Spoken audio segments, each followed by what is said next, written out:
digitized from a reel of silent 8mm film. And actually it was two 7-inch reels that I've combined in this video. And it's really unique because, usually I get videos and they're uh, of either Korean War or Vietnam War, and they're just of one little slice of that service member's time there. And but this uh, came from a collection by a U.S. Air Force member by the name of Norbert Schlecht, Schlecht, and it he documented his time, the time he left the United States, uh, filmed his time shipping over uh, on the USAT General John Pope, filmed arriving in Korea. He was stationed with the 67th Tactical Reconnaissance Wing at Kimpo Air Base, which was known as K-14 in Korea. He filmed, there's extensive footage on here of the base and the village and town and the Korean population there around Kimpo Air Base.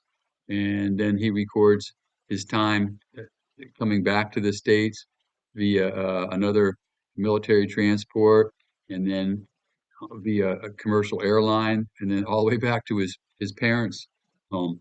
So, very unusual to get footage just encompassing the service members' complete core uh, during the Korean War. So, yeah, I hope you enjoy this. What I'm going to do is I'm just going to, since it's so long and I can't talk that long, I'm going to go ahead as we come across bits in the film that I think need explaining.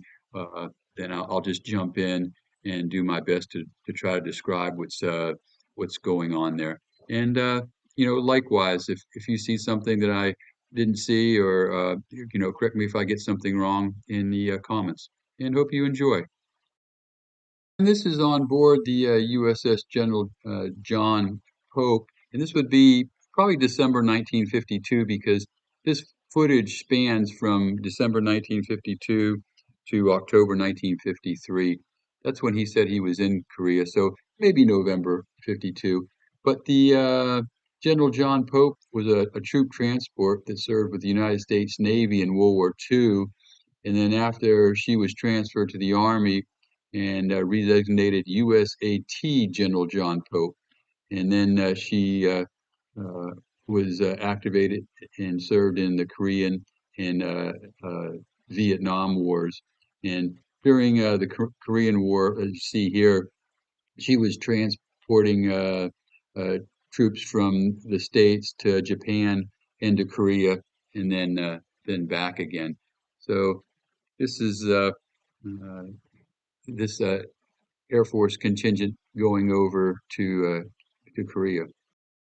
I'm not too sure how these Air Force guys felt about spending so much time on a ship, but looks like they kept them pretty busy, swabbing decks and emptying trash. So, uh, but I guess it beats just sitting around being seasick.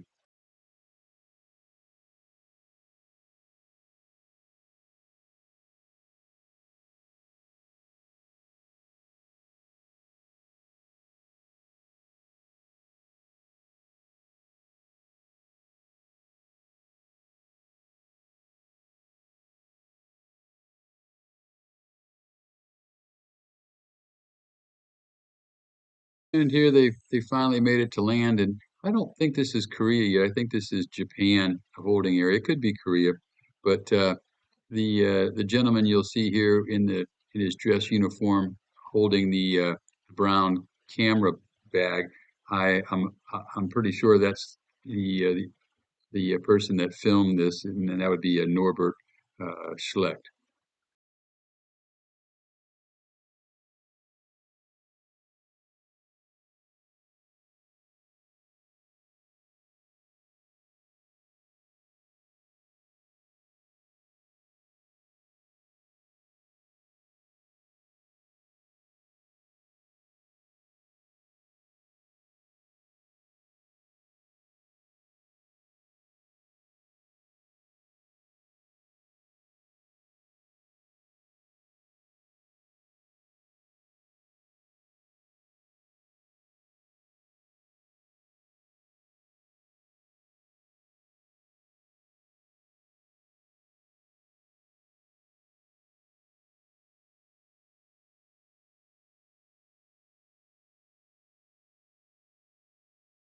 Yep, now we're in this is definitely Korea, and they're at K-14 uh, Kimpo Air Base with the 67th Tactical Reconnaissance Wing. And in 1952-53, the 67th Tactical Reconnaissance Wing was providing all the pre-strike and post-strike photography required by strategic bombers. And the 67th was also responsible for keeping a close watch over all major airfields and main lines of communication in North Korea, for identifying targets, for interdiction, and for providing visual and photo reconnaissance in front of 8th Army units, which would be the frontline soldiers there, uh, including mosaic coverage, in-depth of the front, pre-strike photography, and post-strike bomb damage photography. And here you can see some P-51 or RF-51 Mustangs, and they were used by the 67th uh, Tactical Reconnaissance Wing for photography and intelligence information. But after they lost five of them to a ground fire while conducting visual reconnaissance missions, the Mustangs were restricted to 6,000 feet, and they had a radar slung on the fuselage beneath the aircraft, which was particularly vulnerable to ground fire because a single enemy round that penetrated the radiator could drain all the cooling and cause the engine to seize. So yeah, so there they are, getting taking off. Things you see taking off are F-86 North American Sabres, which you'll see a lot more of in the video. Here, they're flying in either a C-47 or a C-46. The 67th Tactical Reconnaissance Wing used both, and they use these to drop flares to illuminate targets, to identify trucks, trains, tanks. And one time they actually dropped 8 tons of roofing nails on a heavily traveled road used by the North Koreans to to puncture the tires to slow them down so that bombers could bomb them. So that was kind of unusual.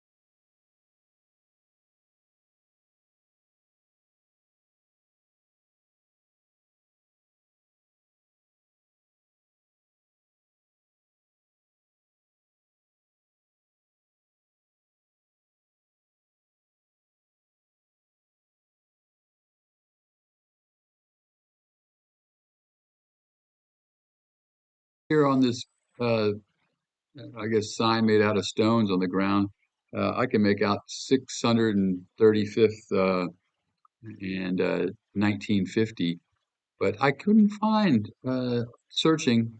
I couldn't find a 635th uh, wing, squadron wing in the Air Force. So if you know where that is or what they were, let me know in the comments. It was definitely at K-14 in 1952 and 53, but what exactly, I'm not too sure. Now you can start to see the local Korean population around Kimpo, K-14, and prior to this was video was shot in 1952, 53, but the North Korea Chinese advance had pushed all the way past Seoul and past Kimpo, and it wasn't until the Allies pushed back and retook all that ground. So this had been occupied, by North Korea and the Chinese prior to 1951, when they made their surge down south. And you can see how how poor it is there, and then you'll see in subsequent footage there's a lot of bombed out buildings, and you could tell that it was definitely a war zone. Some of that previous footage, you could see there was a sign welcoming General Maxwell D. Taylor, and he was famous for commanding the 101st Airborne Division during World War II. But he was uh, called back to Korea later in the war, and was in command of the 8th U.S. Army during the final combat operations of the war.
And that church you see there is Dapdong Cathedral of St. Paul in Incheon, which is right near uh, K-14.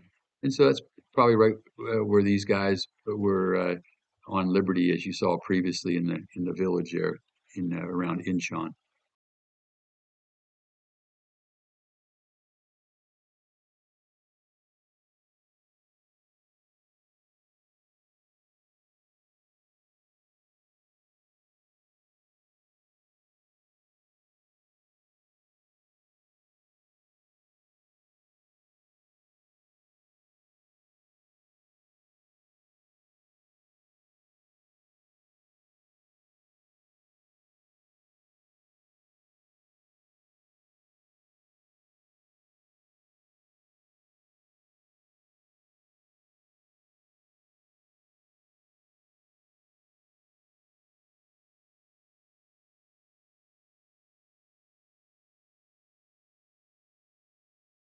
RB-26 uh, plane that you see uh, there, and it worked with B-26 bombers.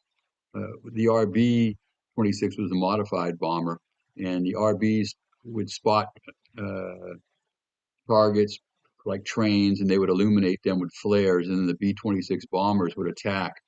Uh, in Operation Spotlight on December 30th, 1952, four locomotives were destroyed, and one was damaged in a marshalling yard. Uh, so, yeah, the 33 locomotives were destroyed in January 1953 and 29 in February. And so they were very, very useful during the Korean War. And those operations happened just probably right around the time this was filmed.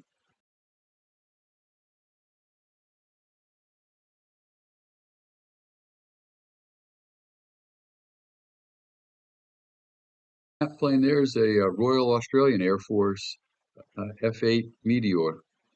And the Royal Australian Air Force had a squadron station here at K-14.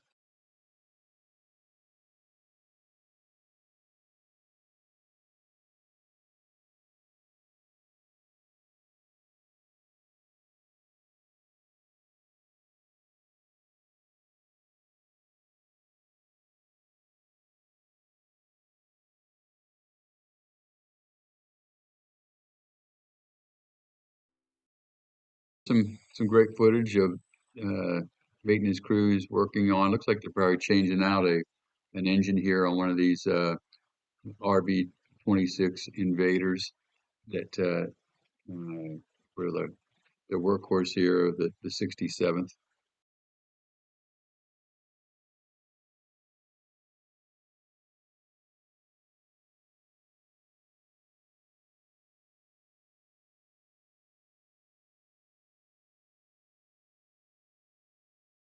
And I think this is Norbert Schlecht making a cameo appearance in his own film.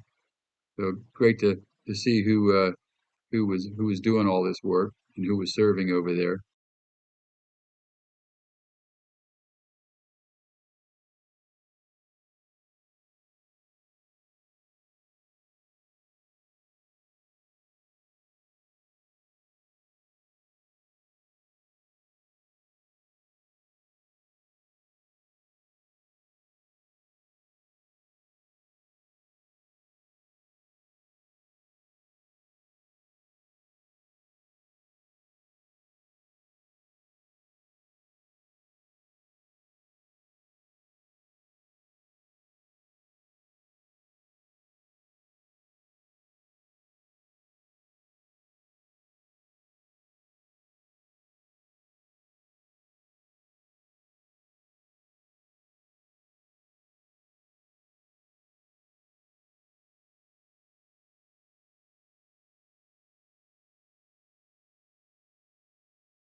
Looks like it's chow time. Looks like these guys have their mess kits and getting ready to head on down to the chow hall.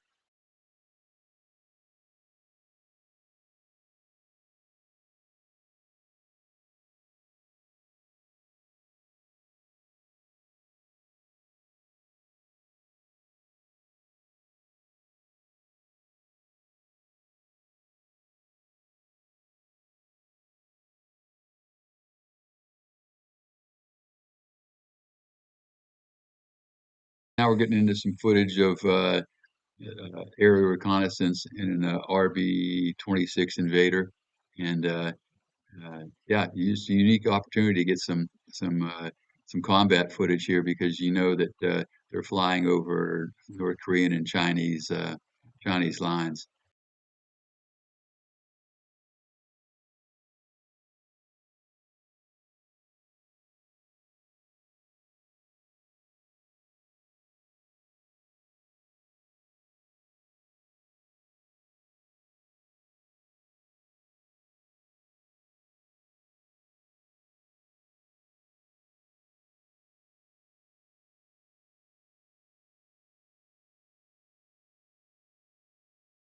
And this looks like them on their RB-26 and uh, getting ready to to take off and go on a mission.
Looks like the uh, personnel station here at K-14 are putting on a show, and yeah, in subsequent ones here, you'll see it could be part of a USO because I see that there's looks like civilians performing, so maybe it's put on by the USO, which is famous for coming and performing in war zones.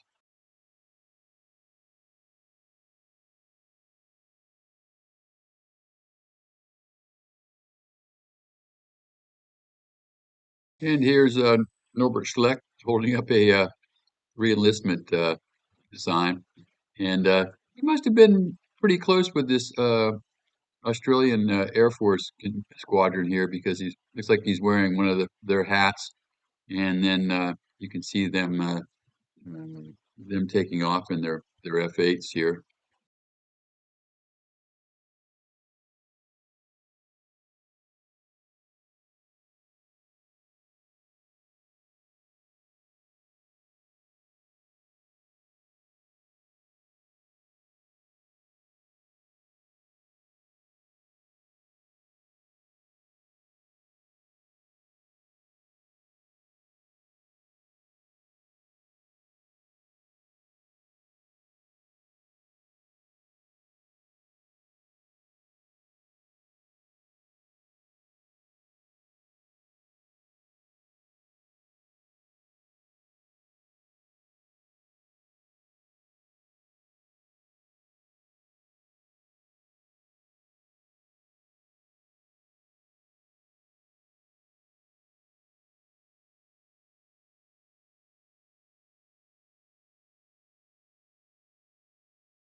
And this young Korean here is uh, probably a houseboy, which was very common uh, to have in uh, in Korea.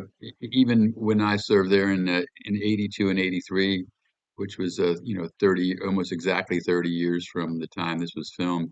And they would take care of all your uh, menial tasks, shining your shoes, making your rack, keeping things tidy, and yeah, but they were very common. And this is a U.S. Marine Corps McDonald F2H-2P Banshee. We have some more RB-26 invaders taking off.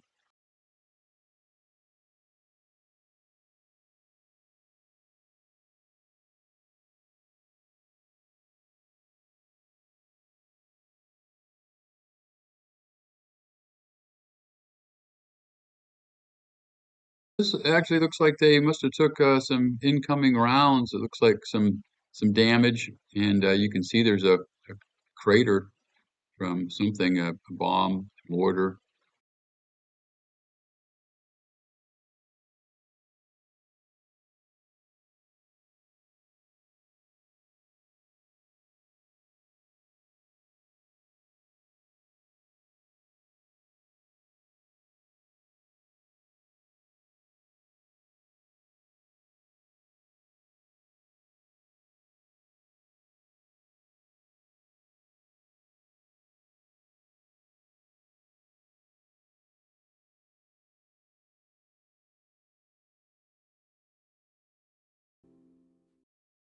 You can definitely see the shrapnel damage on the side of these Quonset huts from this attack, and you know. Kimpo K-14 was probably about 30 to 35 miles from the present day DMZ, and which was relatively where it was in 1952, 53 here, and but it fluctuated. So they were very close to the front lines.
We have another look at a U.S. Marine Corps McDonnell F2H-2P Banshee, and get to see that how her wings fold up.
We have an F-86 F-40, and as you could tell because it has the three 50 caliber machine gun slots right there.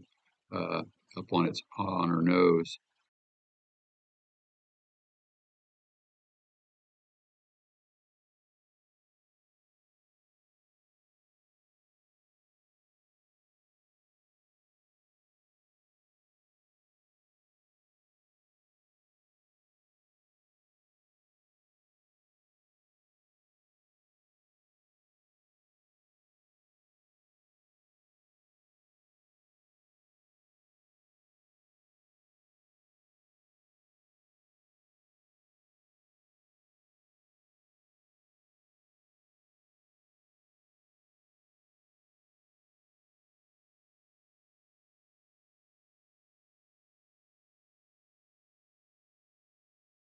Not too sure what type of ordnance that is hanging from this RB-26. Now, the 67th did use a lot of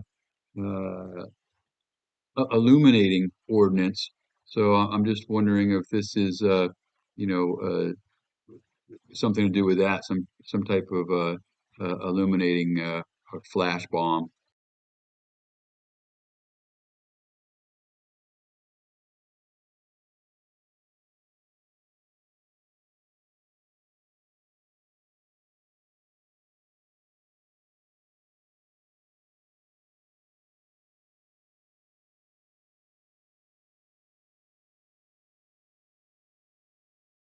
Here's the Royal Australian Air Force 77th Squadron.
This looks like a Royal Australian Air Force F-8 Meteor that made it back, but either crash landed or just had a lot of damage to it when it got back.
This looks like Norbert Schlecht with some some artwork he had done, which we called out in the Ville when I was in Korea, but out there in the village, like he had some prints made of his wife and kids. Nice souvenir from Korea.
And here we got have some it's like some combat damage to one of their RB-26s. I'd venture to guess that they get pretty shot up flying missions over enemy lines, over North Korean and Chinese forces, and then when they get back, they end up having to crash land, and this is the consequence.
And here we are flying another combat reconnaissance mission. And towards the end of this, Norbert Schlecht actually gets himself in a selfie here, which is pretty cool.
And the war is finally over for Norbert Schlecht, and this is October 1953, and they're on a military transport that just pulled into Japan, and then from here they'll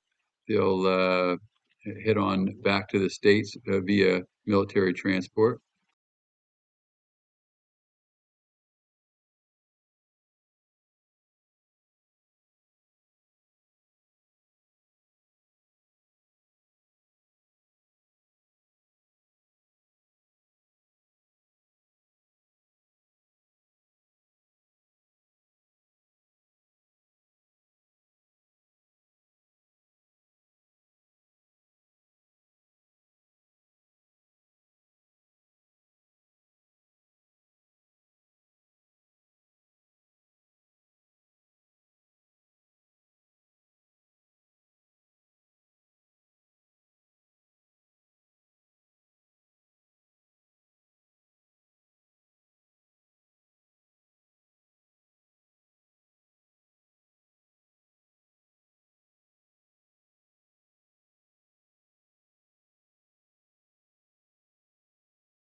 This is the military transport that left Japan. Now it's pulling into Seattle, Washington, back in the States.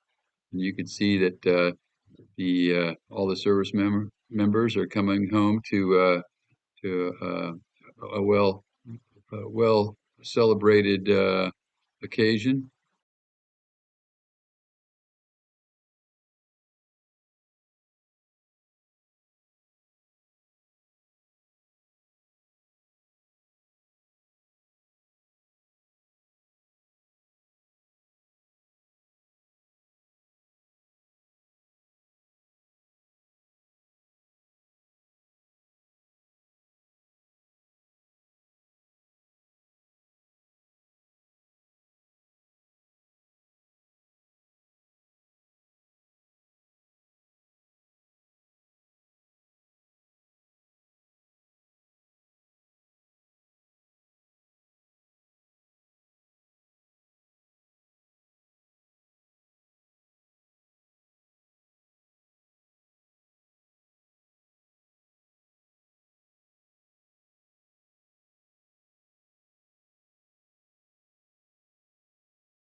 This is, I think, the final leg of Norbert Schlecht's journey. He's getting on this United plane to travel back home to his, uh, which looks like his folks' house when you'll see it here towards the end.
And here he is, finally back home. You can see that's his parents, and I don't know where home is. I couldn't find any markings on the film canisters themselves, but yeah. So I hope you enjoyed. That was a it's a just a great great footage of him shipping out and serving and coming back home.